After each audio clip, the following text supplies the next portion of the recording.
You are watching the WD Broadcasting Network, your home for racing highlights, iRacing broadcast, commentary, and more. But here comes Jeremiah Woods. He wants to win in the Street Stock Showdown. He's hungry to get up to the front. If you are a fan of short track racing, the WD Broadcasting Network is your home for racing content in real life and on the sim.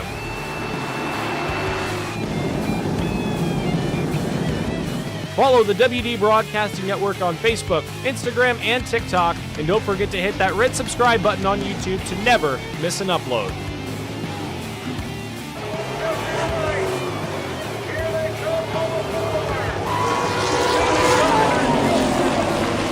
Top spot away, Terzak once again into the back bumper. Thanks for watching. Enjoy the show.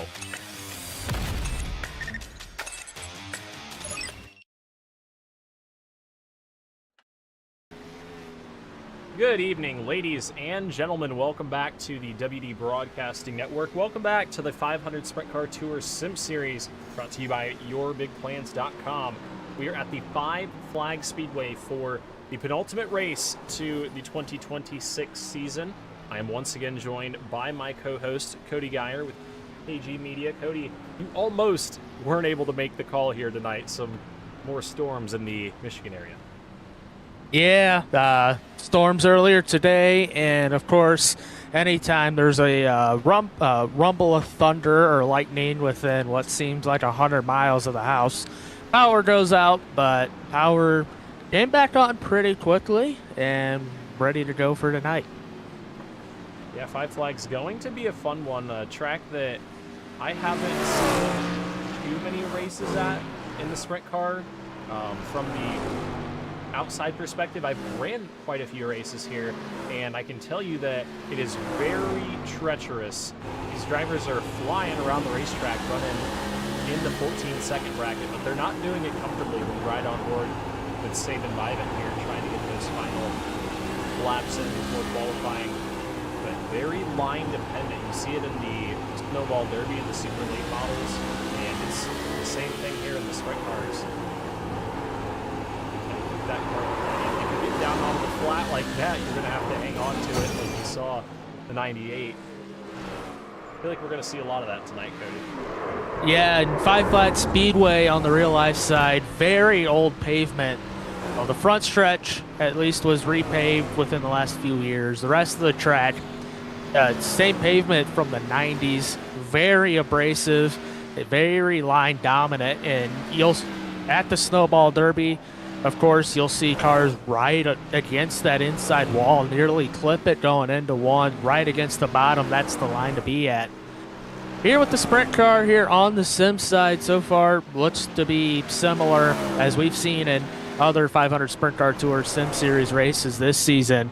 The track has moved up groove-wise just about every week, so I'm sure we'll get a second, maybe even a third groove going, but and also, we saw sprint cars there back in April.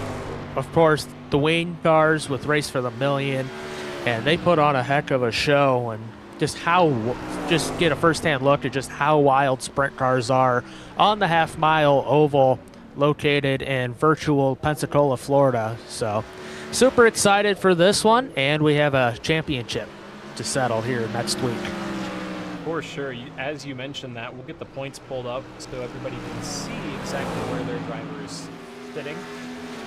Currently, Masenko leads by just 27 points over Zach Catalone. Christian Peterson, of course, in the third spot. 40 behind Catalone, but he's quietly worked his way up through the standings. Peterson here tonight has not laid down a lap in practice just yet, but I expect him to make the call. And Peterson, winner at Sobo a couple weeks ago. One of a few drivers to win. It's been, as far as race wins go, it's been the Zach Catalone show. He has 4 wins, including last week at Slinger. Datsun Masenko with a pair of wins with our opener at North Wilkesboro and once again at Oswego. And then I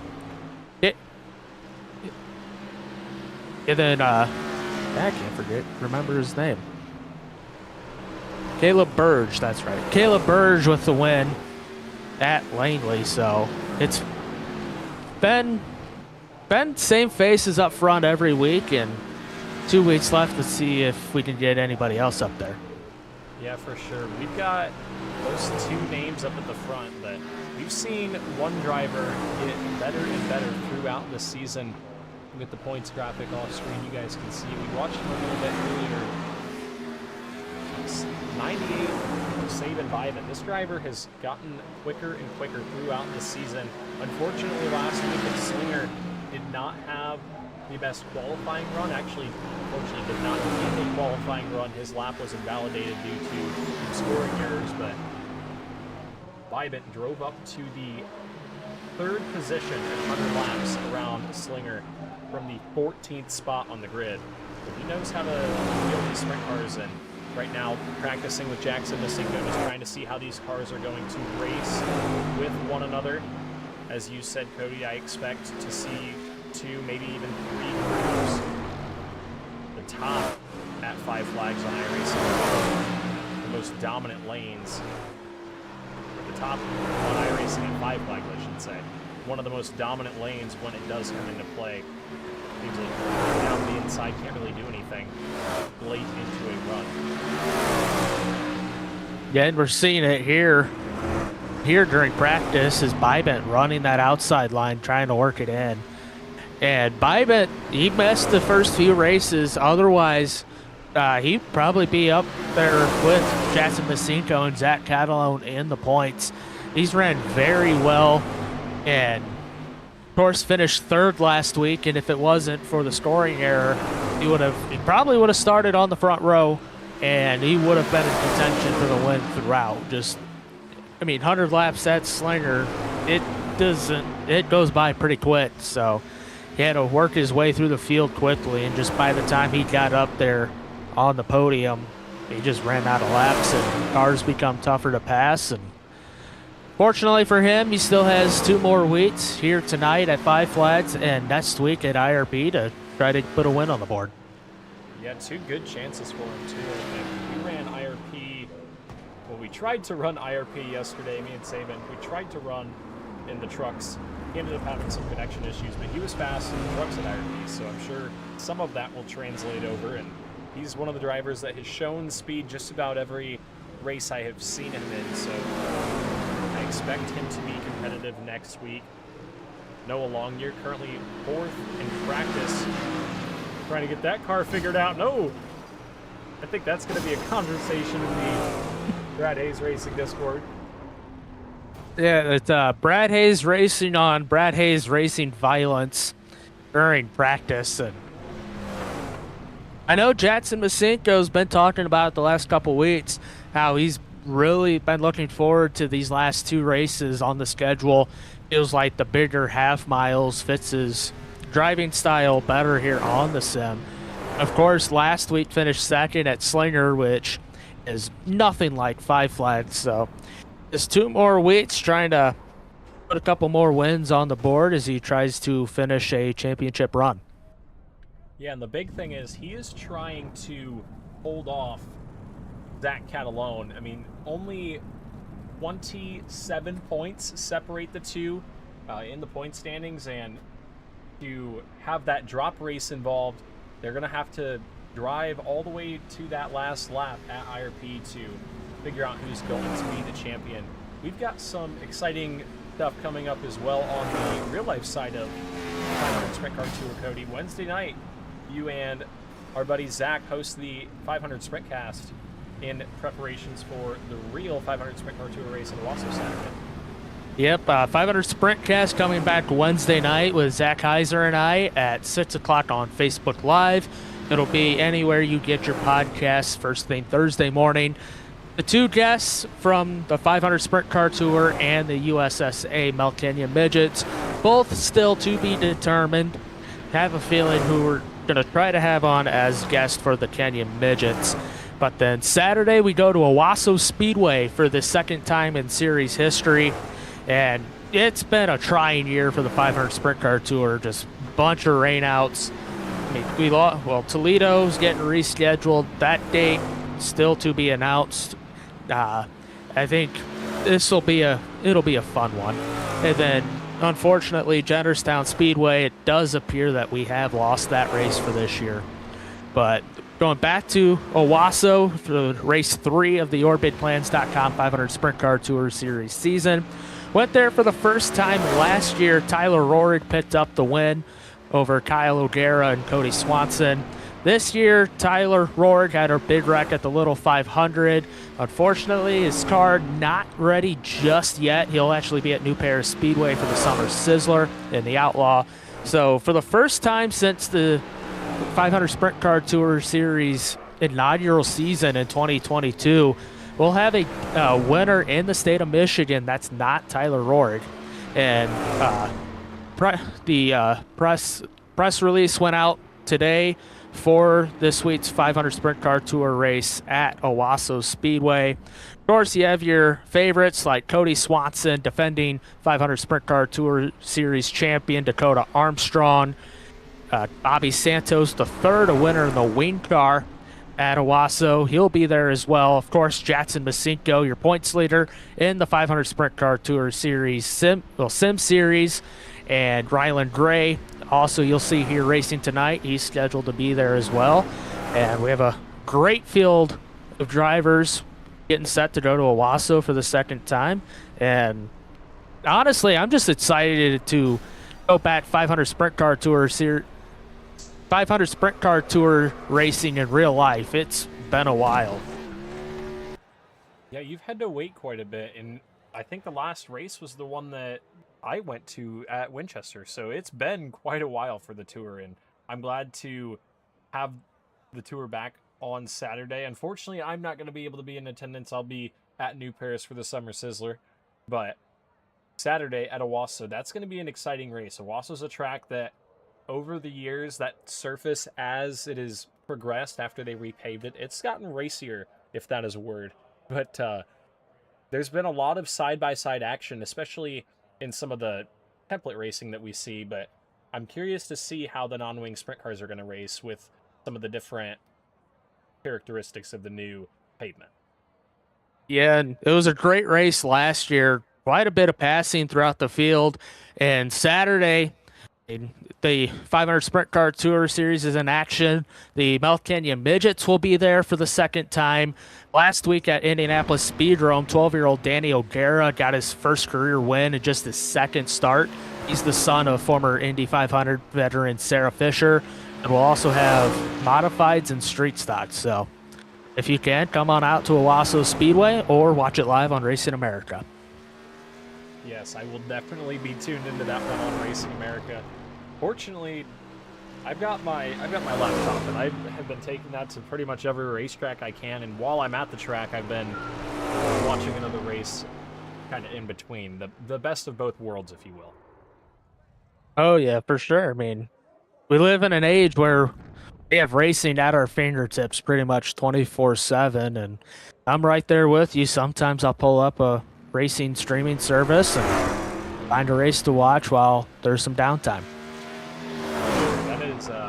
That is what I believe streaming services are for, not for not going to the racetrack on Saturday and tuning in here and there. Anyways, rant over qualifying time at the Five Flags Speedway. Currently, Zach Catalone is the top spot with a 14.83. Jackson Masinko beginning his qualifying run. Looks like Catalone's a little bit quicker, 14.828. David Vivett not too far off, 14.860. 4/100ths of a second. Yeah, and Masinko coming to complete lap number 2. Where second lap's been faster just about every week, but looks like still sitting 8th quick with a 15.0. I think that's a 6:05. But Christian Peterson, we just talked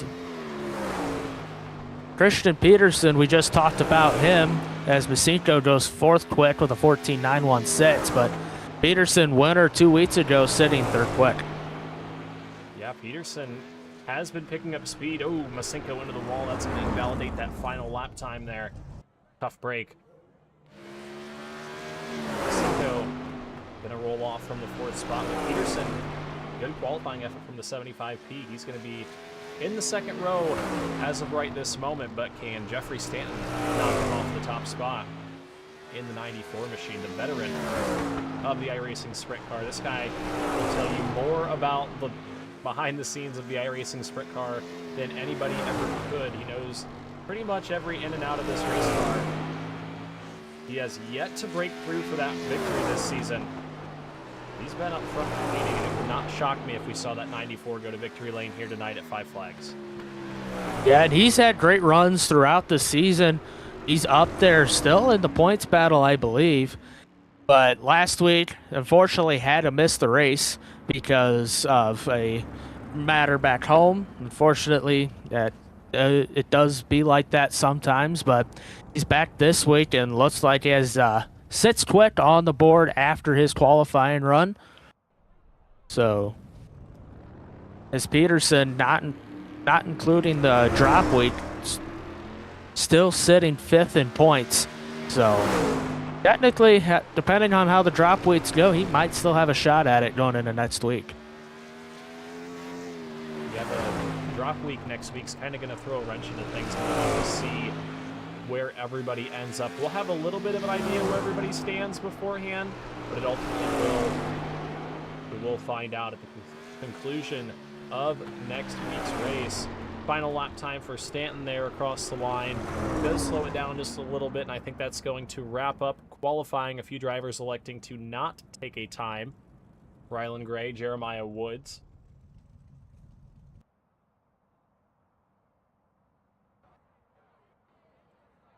I'm excited for the battles that we're going to see up front here tonight. There's not that many cars, and I know that isn't necessarily as exciting, but these cars up front are going to race really hard. And I think with less cars on the racetrack, that it's going to provide for less opportunity for caution. And I think these guys are going to put on a great show. Let's look at the qualifying results before we send them green.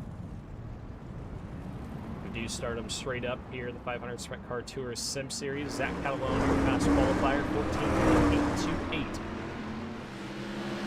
And Saban Bybent starting on the front row tonight, probably where he would have started last week, just 4 100ths off. Christian Peterson going to start 3rd after his qualifying run. Then Jackson Masinko and Matthew Elzy Jr. with a season best qualifying run. He'll start 5th. Yeah, good effort from the 27 machine. I'm curious to see how he will do in the race. It's been a kind of a tough go in the sprint car this season for the 27. He's ran really good in the street stock, but in the sprint car, he's struggled to find some of the speed that these guys in the top 3, top 5 have had, and good to see him have a good run in qualifying. Hopefully he can translate that to the race. We've got a short little warm-up session, Cody, before this Five Flags 50 lapper. We've got IRP next week. Let's preview what we're going to be looking at into that final championship race. Multi-move racing, biggest track on the schedule, and the championship race. A lot of big excitement going into that one. Yeah, and it's exciting that we're going to end the 500 Sprint Car Tour Sim Series season at the same track that will end the 500 Sprint Car Tour Series season and in real life on October 17th at IRP. And Indianapolis Raceway Park, just such a historic facility. Obviously hasn't been around as long as the track that sits a few miles from IRP, but IRP very historic track for open wheel racing, such as sprint cars, Silver Crown, and it puts on one of the best shows on iRacing when it comes to the sprint cars. So super excited to go 60 laps next week. Yeah, it's going to be fun. These guys are going to be able to use a lot of different lanes, and 60 laps is going to be a long race at that track. They're going to have to manage the tires, keep the car stable the entire race, and really just keep track position. I think track position is going to play a big role into next week's race, but I'm excited to see the points battle going into that race. Zach Catalone did pick up a couple extra bonus points over Jackson Masinko from qualifying already here tonight, so there's a little bit out of the points lead. We'll have to see how they race here tonight, and then next week it'll be kind of interesting to see how much pressure Jackson Masinko will have on him. We'll see the points gap going into the race. Sometime middle of next week, we'll be able to really figure that out and factor out that drop week. And once that's factored out, it's going to be a pretty tight battle for the lead. I know it's 27 points right now, and that looks like a big gap to make up. But once one of their worst finishes drops out of there, really going to make a difference. Yeah, and if you include the drop weights, I mean, Jackson, I don't think he's finished worse than second or third all season. Catalone has the most wins, but he missed the first race at North Wilkesboro. Catalone also had a big wreck at Oswego and finished a bit further back than he wanted to. I think he was right around 10th, and then a 4th at South Boston. So it's going to be interesting to see how the points play out once you include the drop week. It may, depending on tonight goes, we might have a winner-take-all situation next week. That's kind of the direction I'm thinking. It's going to be a pretty close one, especially because of the points that you get for winning the race. You get a little bit more than the average finishing position. Just looking back through here at the history this season, the only time Masinko did not finish first or second was that race that he had trouble at Lanier, where he finished 10th. Every single race this season, Jackson Masinko has finished first or second. And I think that consistency may be enough to lock down this championship run, but we'll have to see because Catalone does have more wins.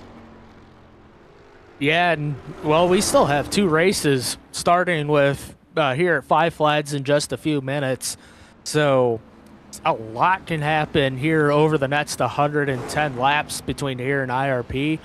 So this championship battle is nowhere close to being done just yet. And you also still have Christian Peterson 67 back and Jonathan Schaefer 70 back. So figuring the drop weights, gonna see how exactly where they stand in this championship battle going into IRP. Yeah, it's gonna be very intense final race is what I'm thinking. But let's meet our starting lineup for tonight's Five Flags 50 lapper for the 500 Sprint Car Tour Sim Series. On the pole, once again, most pole positions this season. That 79 machine has figured out the speed in qualifying. That's Zach Catalone, your winner last week. And we'll see what Sabin Bybant can do. He finished third at Slinger last week, but he's going to have a better starting position this time around, rolling off P2 in the 98. Starting third, your winner from South Boston 2 weeks ago. In the 75, it's Christian Peterson, and 2 is outside. Current points leader in the 500 Sprint Car Tour Sim Series. Winner at Winchester on the real life side about a month ago. That's the 24, Jackson Masinko. To his left rear, that's going to be the number 27. He had a good run in the modified at Kalamazoo Friday night.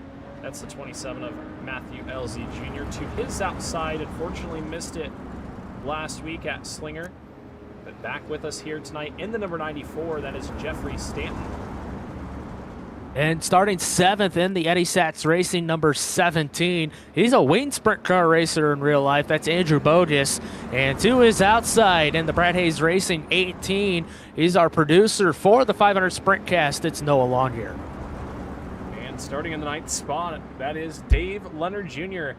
And the number 10, I think his car says 027, but we'll go by 10. And I think that is all of our starting field. Unfortunately, Rylan Gray not able to make the call in that Precision Motorsports number 64. And Jeremiah Woods in the 222 machines, I think he was having connection issues trying to get into the session. The 9 car is going to bring us green for 50 laps. It's going to be a great battle up front between Catalone, Bybant, Masinko, and Peterson. Your top 4. Be prepared to get the 1 to go signal. Catalone going to have to wait for the drop of the green, and that's kind of been a tough thing for the leaders this season. It's allowed the car to the outside to get a good launch, and we saw it last week with Masinko getting out ahead of Zach Catalone early on. Yeah, and Catalone has been slow to start on races. He's always made his speed up as the race goes on. So, I mean, with how this race could play out, a quick start might be needed. And Saban Bybant starting outside front row, he'll be looking to get to the lead quick and play some defense. And the pace car is off. They're through the restart zone. The green flag comes out early, and there's cars around, and chaos on the front straightaway. My goodness, Cody. I don't know if there was a car that wasn't involved. Okay, then. That was unfortunate, and we got Matthew Elsie Jr. crab walking in 1 and 2, and Bybant, the loose wheel, bouncing all over the place on the front stretch as he'll take it pit side. And such an unfortunate way to start this race. No kidding. Everybody down into turn number 1. Let's watch that again. Here's a look at the start. I think the 98 of Bybant maybe got a little sideways on the start, and then that just sent him from there. Christian Peterson into 75. Did a whole somersault, and that car continued on. A couple of cars were able to continue, but Matthew Elsie Jr. in the 27, huge damage. Obviously, Saban Bybant in the 98 with some big time damage. Not the way that we wanted to start. It looked like Masenko got away with, well, from at least minor damage. And looks like Dave Letter Jr. starting there towards the back was able to come through mostly unscathed. But so we'll go to the in-car cam for Saban Bybant here. And it was like got a bit slow of a start. And I don't know if there was contact or he just lost it coming out of 4, but came down right in front of the field and took out a bunch of good cars. Yeah, I think we'll get a good look at it here. Watch the 98 launch, and then right here gets a little sideways, and then the 24 Masenko is just so close that as soon as the two of them come together, everybody gets collected. A couple big hits for Elsie and Andrew Bogues in the 17.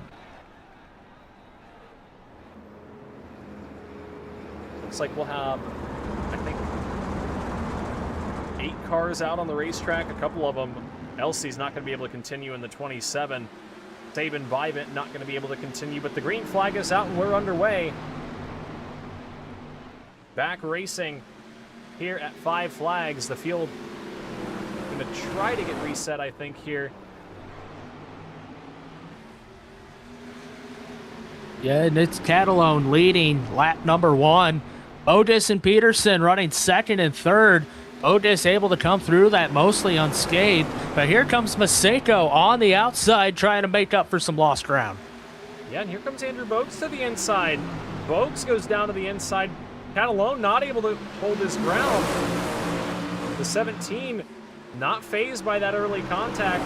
He's out to the lead. New leader on lap number 5. Andrew Bogues to the top spot, trying to bring Jackson Masenko with him. And the 79 of Zach Catalone not getting off to a great start. Already back to the 4th position, got up to the outside and has dropped an anchor in that 79 machine. Yeah, now Masenko to the inside of Bogus for the lead going into 1. He'll take it middle of the corner as Masenko to the lead after that first lap incident. Peterson to the inside of Bogus for 2nd as Longyear thinks about 3 wide. Yeah, Longyear right there running in the 4th spot just behind Christian Peterson. Thought about 3 wide once again, thought better of it, backed out. And Peterson going to go through to the 2nd spot now. Noah Longyear going to look to the inside of Andrew Bogues for 3rd. Longyear pulls alongside Bogues, able to get the run, nearly contact off before that time. 18 of Longyear driving forward up into the top 3 for the first time. And give that spot to Longyear down the backstretch. Now Catalone back to the inside of Bogus. Looking for 4th. He'll take it out of 4. Almost clears him. Now he does as Bogus gets loose, and Stanton trying to crack the top 5. Yeah, Jeffrey Stanton was involved in that lap 1 incident down into 1. has recovered and is up into the top 5. And oh, there's contact. Bogues, I think, looked to the inside right as Stanton tried to shut the door, and Stanton's all kinds of sideways trying to keep that car in the right direction. I think he's going to have to get those tires cooled back down, and there may be some damage to the left rear of the 94. Yeah, and Stanton made contact with the inside wall going into 1, and that probably saved him from spinning out. But unfortunately for him, he falls back into 6 as Lanier slows down with a problem. He's missing right front. So, and we stay green for now, but I figure we're going to see a caution here soon. Yeah, what happened to the 18 of Noah Longyear? As the caution flag does come out. Let's take a look at what happened to the 18.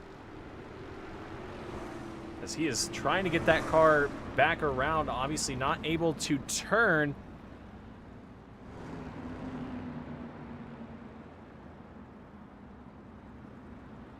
Look at it again here.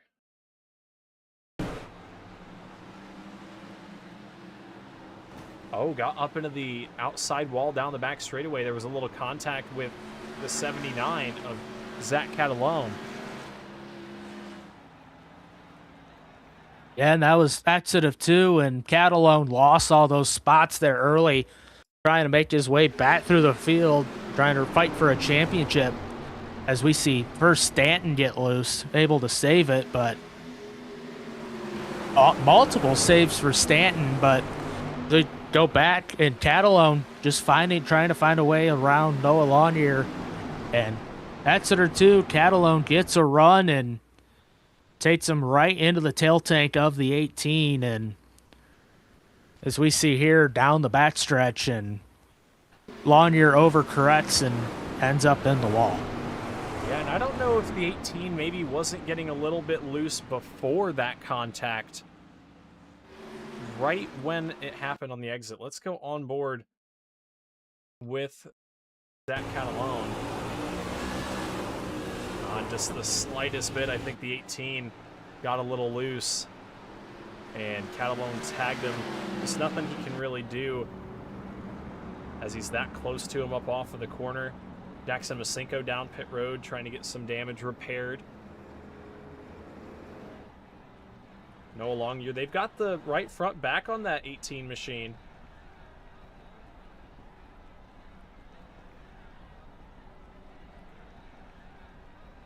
And he was having a strong run too, running in the top 5, really for the first time this season, as the pace car drops onto pit road, and Jackson Masinko going to lead the field back to green.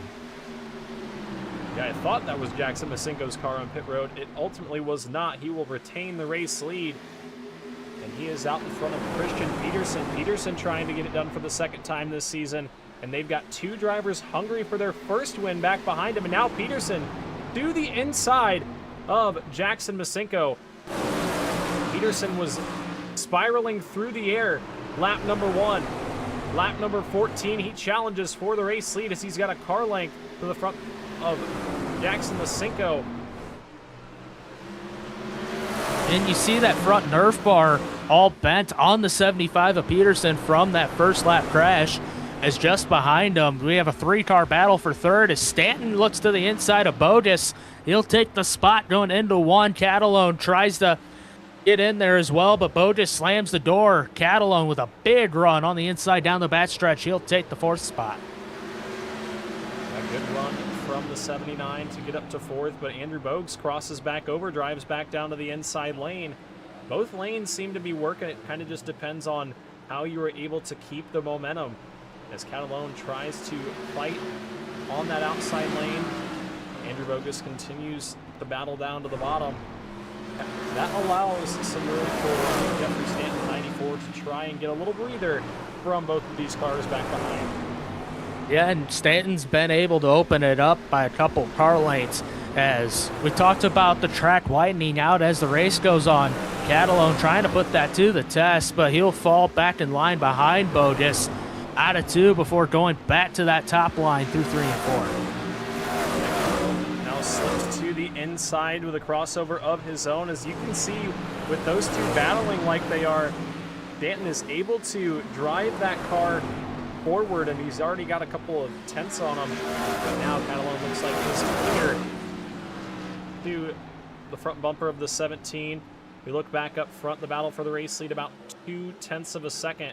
Peterson able to close up in the corners, but I think the 24 Masinko has just a little bit better drive up off at this current moment, just shy of halfway.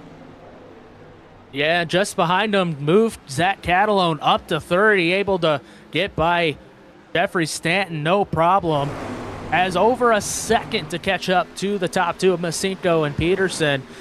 Just over half of the race left to go, so if we don't get a caution, Catalone has his work cut out for him.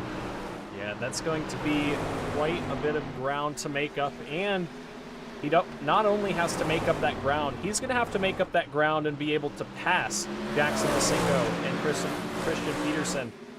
But if these two get to racing pretty hard, it could be the opportunity Catalone needs, but right now Masinko doing a good job holding that race lead. We'll look at their lap times that last time around. Catalone, fastest car on the racetrack, but not by much, only 2/100ths faster than Jackson Masinko.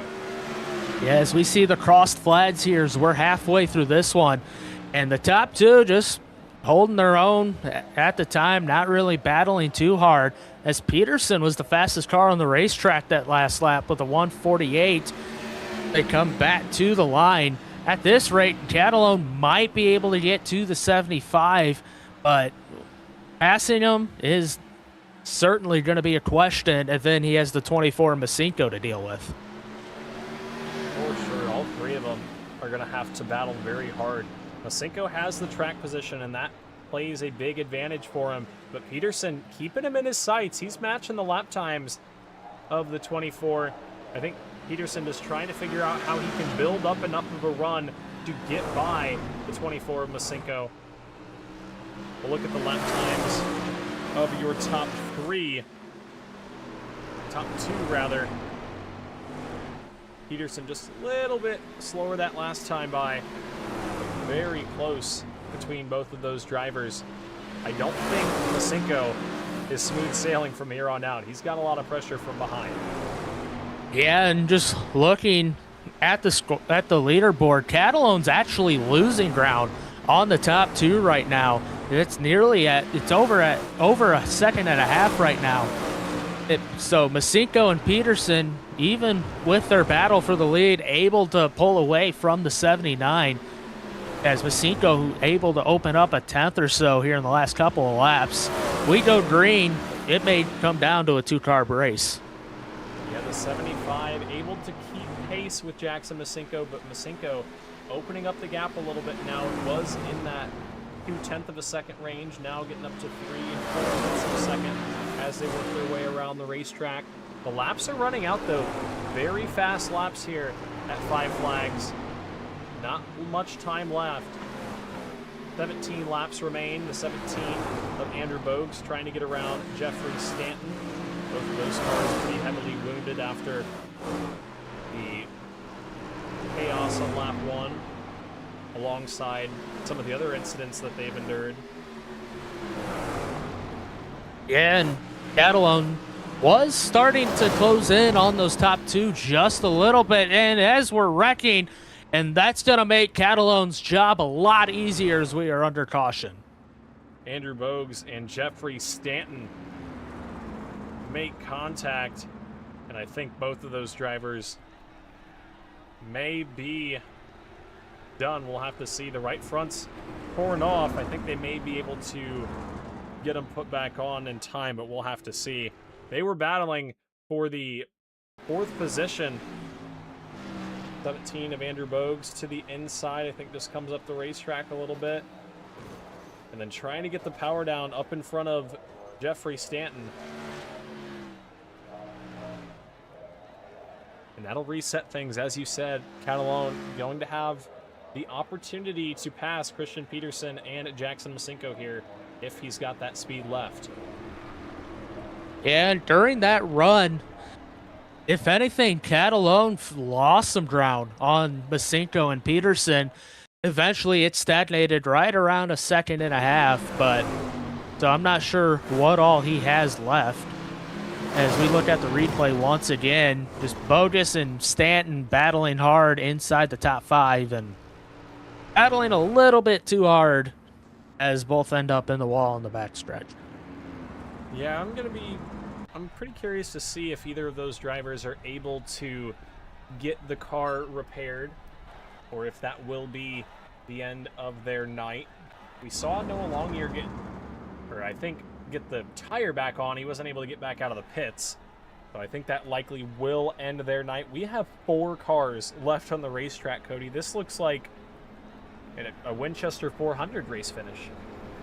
Yeah, we'll start it off with a smaller field and then had a couple big wrecks, and that's just how things happen here tonight. And Masinko in the race lead as Matthew Elzey Jr. comes back out on track, 41 laps down. So don't know if he's going to pick up any spots, but nice to see him out there padding the stats. And look at Dave Leonard up the 4th.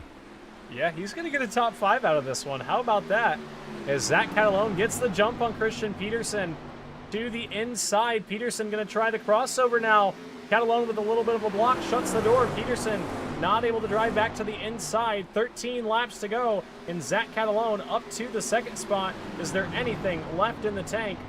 Can he track down your race leader, Jackson Masinko? Well, 14 laps to go here at the half mile. Still got a good amount of time as he's trying to close the gap on Masinko. 13 laps to go. And gets a big run to the inside, able to close it up a little bit, but just a little loose coming out of 2 as Masinko pulls ahead just a little bit. Yeah, the 24 has had really good drive off the second half of this race. 12 laps remain. Masinko opening up that entry in turns 1 and 2, trying to get the drive down the straightaway, but that time Catalone pulls closer ahead. What can Zach Catalone do? Inside of 0.2 of a second now as we have 11 to go. Christian Peterson keeping him close. He's only just over half a second back. If these two make any contact, he's right there to pounce. 10 laps to go this time, and the 79 is right there. Just 2 car lengths separating he and Jackson Masinko. Yeah, it's looking like Catalone's getting a great run out of 4 as he's glued to that inside wall for just a little bit longer than Jackson is. As that gap continues to shrink now with 9 laps to go. Catalone all over that Brad Hayes Racing 24. Yeah, Masinko does a good job through turns 1 and 2 and down the back straightaway, but that's where Zach Catalone is able to get him right there, is into turn number 3. You can see the 79 with a big run through turns 1 and 2 and a little contact made now. Catalone looked to the inside. Masinko trying to shut the door, but Catalone drives down to the inside. What can Jackson Masinko do? Up the racetrack, trying to cross over through turns 1 and 2, but down the back straightaway. Zach Catalone to the race lead with 6 laps to go. All the way back outside the top 5. An eventful race for Catalone, but he finds himself back out front, coming to 5 laps to go as Masinko goes to the outside. He's not done yet as he tries to get back around Catalone. Yeah, Masinko not throwing in the towel.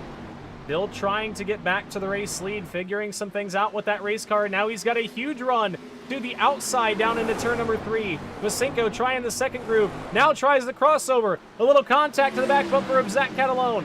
To the inside goes the 24 down into turn number 1. Can Catalone hold the race lead on the top? And he will. Masinko going to try to figure out a different line as we come back to 3 laps to go. Catalone now able to put a couple car lengths on Masinko as he looks to recharge for one final run at the lead. As Masinko rather getting a good run on the inside as they come up to 2 to go. Catalone by 2 car lengths. Popsicle sticks up in the air. Jackson Masinko trying to figure out what he can do in these final 2 laps to get back to Zach Catalone and take this race back. This time through turns 3 and 4. White flag is out. 1 more lap to go at 5 flags. Is there anything left in the tank for Jackson Masinko? Catalone down the back straightaway. 3 car lengths separating Masinko. Big lunge into turn number 3, but it's not going to be enough For the second week in a row, it's going to be Zach Catalone winning in the YourBigPlans.com 500 Sprint Car Tour Sim Series. And he does it from the pole, but he did not lead wire to wire like we had seen in previous weeks. He had to earn that one there at the end. Yeah, and I'm surprised that he had just enough left in the tank to get that done. Had that long green flag run, and maybe he was banking on a caution that eventually came. Otherwise, I don't know if he was getting up there. But Yeah. Zach Catalone with his 5th win of the season. Yeah, he has done a tremendous job taking this series by storm, and I'll be curious to see what the points look like after tonight going into that final race. And we will get a word from our winners. Top 3, we'll get them up in the broadcast booth. Up into the booth, your winner in the 500 Sprint Car Tour Sim Series at 5 Flags, Zach Catalone. What an eventful race. It started with one of the gnarliest turn ones I've ever seen in my whole life, and you were able to recover after losing a couple spots on that next restart and pick up the victory. It was definitely a weird one. I swear Christian and Jackson were faster with more damage. I mean, I had nothing for them that one run. I don't know if I heated my tires up wrong or something, but that yellow saved me. Yeah, and I was going to ask about that yellow and whether you were saving, but sounds like you were going at it. Just what do you think clicked there on that final run to get by Christian and Jackson and to pick up the win? I honestly think just me being able to cool my tires down and be able to be right on them, be able to put pressure on. And I also had a very good start to be able to go under Christian right away. Gave me an opportunity to go right after Jackson. Feel bad for wrecking Noah, but I had to take an EOL like halfway through that. I think well before that. I don't know what he was doing. He came off the corner way lower than I've ever expected someone to do that, and I had a big run. So I apologize to him. Yeah, not the prettiest of races at 5 Flags for sure, but still able to close that points gap just a little bit on Masenko. Going into the final race at IRP, what do you need to do to pick up the championship? Don't I got to start dead last since I won 2 in a row? You'd be correct. Yes, so I think in the super thing I was allowed to qualify, right, just to go for points. Yes, sir. Then I got to qualify, pull, take the UL, and win the race. It's the only shot I really have, probably. I don't even know if I could still do it. I think it's impossible for me. I'm not too sure. It's going to be exciting. Yeah, and you talked about last week IRP being one of your favorite tracks with this car, and I mean having to start in the back next week with the championship on the line and 60 laps at IRP is a long time. It's just what's it gonna take to get to the front? If we have a car count like this, that will help me a lot. I won't really have to pass too many cars. If we have a big field like 20 cars or something, that'll be pretty tough. I'll have to push pretty early and take some risky moves to try to get up there quicker. Yeah, the good thing is IRP does have a lot of room. You do have some availability to work with there, but one of the hardest tracks to pass at. So I'm excited for next week to see you try and get it done for a 3rd week in a row. But who do you have to thank before we let you go? Help you get this victory. That turn 1 crash, or that straightaway crash on lap 1, that probably helped, eliminated some people pretty quickly, and you guys for broadcasting. All right, well, good luck to you starting from the rear next week at the Indianapolis Raceway Park. We'll see what you can do. Thank you, sir. Have a good one, guys. Thank you.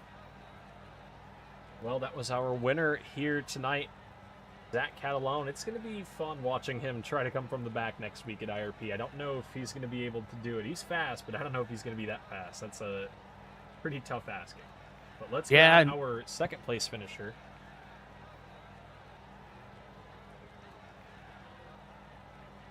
if we can grab Jackson Masinko up in the broadcast booth. Second place finish here tonight. What's up? Sorry, I missed that question. No worries. B2 here this evening. Eventful race. You were leading in those final couple laps. That caution did not help you out, and ultimately just could not hold Zach Catalone off. He's just a little bit stronger in that second half of the race.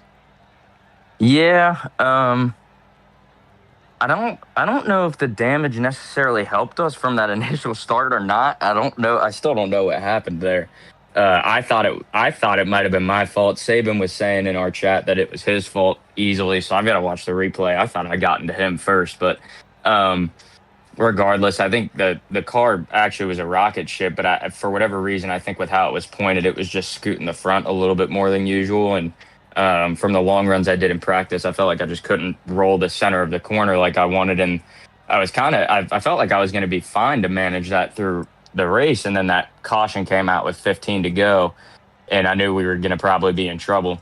I just felt like I was really backing up the center. And if Catalone was, if he played it smart, which he did, he was going to be able to just back up and get a run and catch me at the right time. And that's what he did. I kind of squeezed him, so hats off to him for keeping it clean. I knew I was going to have to leave him basically just a single inch and try and force him into, I don't know, backing out or feeling uncomfortable or making a mistake. I don't know. But getting frustrating losing to him. I've got to get a little bit better. I don't know where that little bit better is. I don't know if maybe he is just tire saving and managing the races better, but I've got to find something. Yeah, now, sure.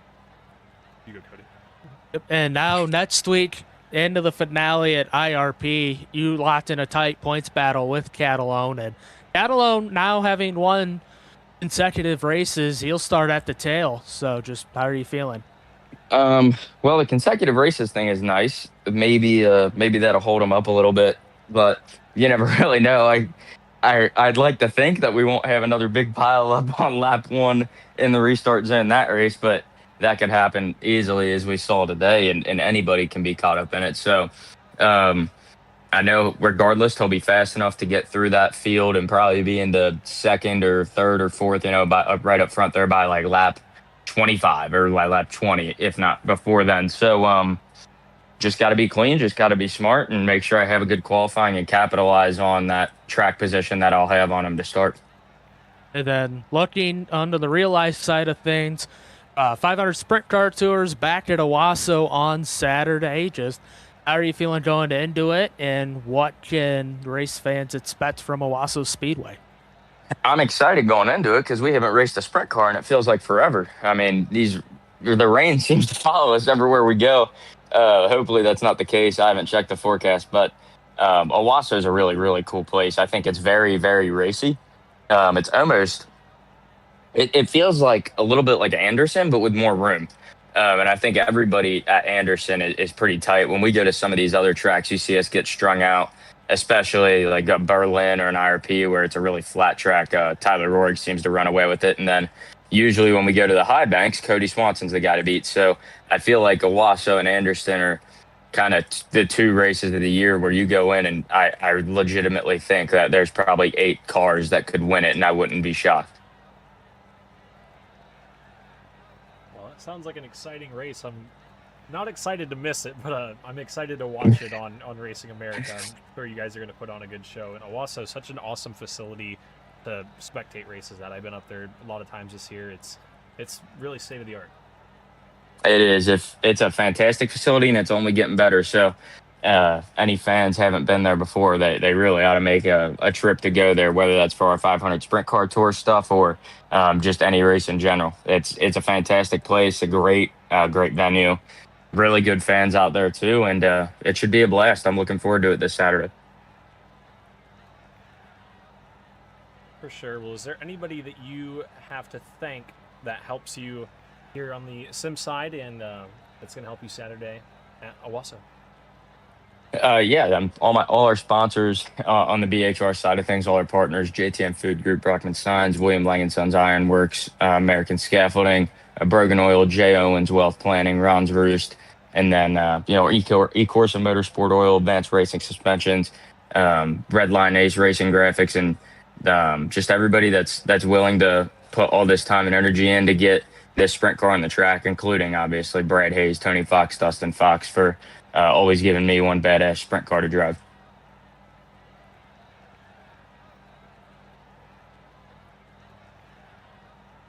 Well, congratulations on P2 here tonight. I'm glad you could recover. Well, I don't know where I was going with recover, but I'm glad you could have a good run and be able to get another top 3. You've only finished not in the top 3 one time this season, Jackson. I know. I think that was the race that I got. Lanier. Like I was running 4th and I got in a wreck too at Lanier. So we might even have been able to stretch that. But no, definitely a good recovery tonight. All things considered, I thought after that first caution I was going to be out. But I don't know. It stuck. That car still had plenty of grip. And after about 2 laps, I said, "Oh crap! I'm actually still going to have a chance in this thing. Let's get after it." I know that it kind of amazed me watching you and Peterson there at the beginning of the race, but I know. I thought we were gonna be 1-2. No, literally. Well, one more time, congratulations, and we wish you luck in that final race of the season at IRP and at Owasso Saturday. Yeah, thank you very much. Have a good night, guys. Yep, you too. Well, Cody, that was Jackson Masenko, driver of the BHR, number 24. Always fun to have up here in the booth. We've talked to him every single race this season with the exception of Lanier. He's done some great things here on the sim side, and I'm glad to see him get some success on the real life side of things. Hopefully he can have a good run at Owasso. Yeah, and got his first win at Winchester last month.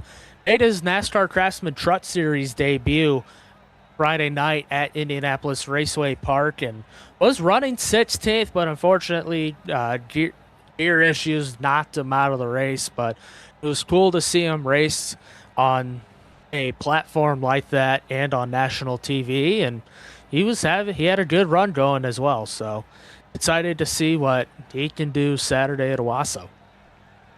For sure, and we'll talk to our 3rd place finisher before we wrap things up. Christian Peterson, P3 here tonight. Turn 1, well, not even to turn 1. I think halfway down the front straightaway, your car was spiraling through the air. Somehow you landed it on all 4 wheels, kept it in the right direction, and came home P3. Yeah, that was a wild ride. I was totally caught off guard when that happened, and then just, yeah, luckily it was like it was almost like it never happened, and then we just kept going. Yeah, I don't know if I've ever seen... I seriously don't know if I've ever seen a car so flawlessly regain the track after being in the air, and because I didn't think that you were initially involved in it. I said we only had 3 cars get away from it. Look back at the replay, and you were one of the very first cars involved. How did you kind of mentally reset yourself with the car and get more comfortable with the car as the race progressed with the damage? I mean, I think it honestly made me better for like the first 35 laps, and then because I was just really in practice and stuff, I was just really struggling with keeping the car under me, like center off. And then once we barrel rolled and kept going, it seemed like it was almost tight, a little bit tighter, so I could drive it harder. And then once we got to the end of the race, it just kind of got a little bit too tight. I think it would have been good if we didn't have any damage. I had the little button or whatever from my crew chief to tell me if I have damage, and he said we had wheel damage, but so yeah, I honestly think it helped me for the most of the race.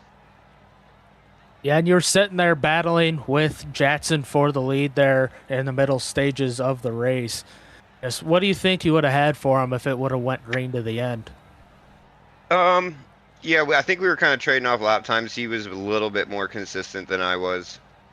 But yeah, I think we might have been able to hold off Zach there if we didn't get a caution, but it would have been close. I know my buddy was watching and he was telling me that he was starting to click off a little bit faster than us, and then we got the caution, and the high line didn't really work anymore after that. The high line was starting to come in, and I thought that might have been able to save us. from getting past, but yeah, I don't know. I think it would have been tough to pass Jackson either way. His left rear was really helping him rotate by pointing to his trailer, so think he wanted to get home quick, but you know, we'll take the P3. Yeah, and looking at this cheat sheet that Winston put together, it says that you have some real-life racing experience with Formula Fords and Legends and go-karts. I guess just tell us a little bit about your real-life experience. Yeah, I used to race back with my dad.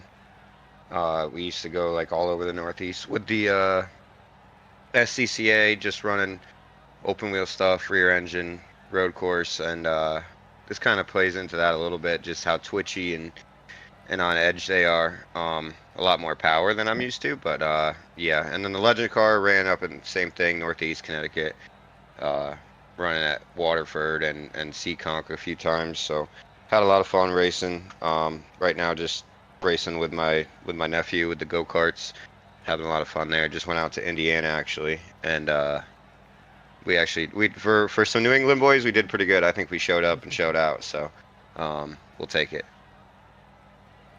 Well, I am a little displeased that you made a trip to my home state without even mentioning it to me, but Oh man. I am glad that you guys are having fun doing some great things, and I'm glad you're having fun in the 500 Sprint Car Tour. You have been one of the drivers that's gotten progressively better throughout the season, and you've been running real good these past couple weeks. What's it going to take to pick up another victory at IRP in the final race of the season next week? Yeah, I think that'll play out a little bit more in my hands. I'm hoping. I mean, South Boston was kind of flatter than what we've been going to the last 2 weeks between Slinger and here, so I think that might help. Bigger track. I've been pretty good there in other cars too, so there's a lot of lanes and a lot of opportunity to get your opponent to make a mistake or take advantage of their mistakes. So we'll see what happens. You know, I kind of sucked at Slinger. That was a little bit disappointing. I didn't get a lot of practice in, but yeah, I mean, happy to take home P3. I wish I could have raced those guys a little harder. I think they only passed me. I didn't really pass them. I think Zach was saving a little bit of tire there early, so we're gonna give it all we got next week at IRP and try to use that apron. All right. Well, before I let you go, who do you have to thank for podium finish? Just like always, you guys that put on the show. A lot of fun. This car is crazy and it's fun. Even if you do barrel roll on lap 1, you can still somehow finish the race. But yeah, just everybody at Trek, my girl, everybody who watches on the broadcast, and yeah, everybody who shows up to race. All right, congratulations on P3 here tonight, and we wish you luck in the final race of the season next week. There we go. All right, thank you, Winston. Yep. All right, Cody, that was our third place finisher. It still shocks me that 75 machine was able to keep going. That was pretty much flawlessly executed. Yeah, not often that you see a car flip and then, well, finish, period, let alone finish on the podium. We look at the race results here. Zach Catalone, 5th win of the year. Late race pass on Jatson Masinko. He finishes 2nd once again. Christian Peterson, 3rd. Dave Leonard Jr., a top 5 run. He finishes 4th, and Jeffrey Stanton rounds out the top 5. Andrew Bogues comes home in the 6th position after that trouble with Jeffrey Stanton, the two of them involved in that incident. Matthew Elzy Jr. comes home in the 7th spot after coming back out to get that position over Noah Longyear. And Longyear comes home 8th with Sabin Bybent rounding out the field that started this one. Tough break for the 98 on that first lap down into the corner, and just not expected. We haven't not seen a first lap incident, I don't think, all season long, and that was not the way I expected to see the first one. Yeah, sometimes it's just one of those races, and tonight that was it. But one more race left in the inaugural YourBigPlans.com 500 Sprint Car Tour Sim Series season. It's next Monday night at the Indianapolis Raceway Park. We're now 60 laps away from crowning a champion. Yeah, it's going to be a good one at IRP. I'm expecting a lot of cars to show up for that final race of the season. I'm going to tell them, hey, you guys have one more shot to race this thing. It better be tonight. So I'm expecting a good car count at the Indianapolis Raceway Park, and 60 laps they're going to put on a great show. It's not very easy to wheel and deal this sprint car around there, but we'll see what these drivers are able to do, and we'll call one more race this season, Cody. It's been a lot of fun. Yeah, and thanks for letting me come up and join you in the booth. Had a lot of fun. Of course, I work with the 500 Sprint Car Tour on the real life side, doing race day social media and photography. Then also with the 500 Sprintcast with Zach Kaiser. Shout out Zach. I know he was watching tonight's race, but yeah, it's been super fun being able to get back on the mic with you once again, and excited to crown a champion next week at IRP. For sure. I'm glad you've been able to join me, and I'm glad that you were able to join me today. You were able to get power. I think you texted me about 5 o'clock. Hey, power's back on. We're doing this thing. So I'm glad you were able to make it, but we've got one more race left this season. Like you said, we'll crown a champion next week at IRP. Thank you, fans, for tuning in to the WD Broadcasting Network and watching the YourBigPlans.com 500 Sprint Car Tour Sim Series with Cody and I, and we will see you guys at IRP next week for the final race of the season. If you guys are short track racing fans, tomorrow night, the Lead the Pack Street Stock Showdown, biggest race in series history, 200 laps at the Slinger Super Speedway. Going to be an awesome race featuring single car qualifying, so make sure you guys tune in there this weekend. If you guys don't have plans, check out the 500 Sprint Car Tour at Owasso and see the preview for that race Wednesday night on the Mark News Facebook page for the 500 Sprintcast. I think that's everything I've got. Until next time, I am your host, Winston Deal, alongside my co-host, Cody Geyer. We'll see you guys at the racetrack. Peace out.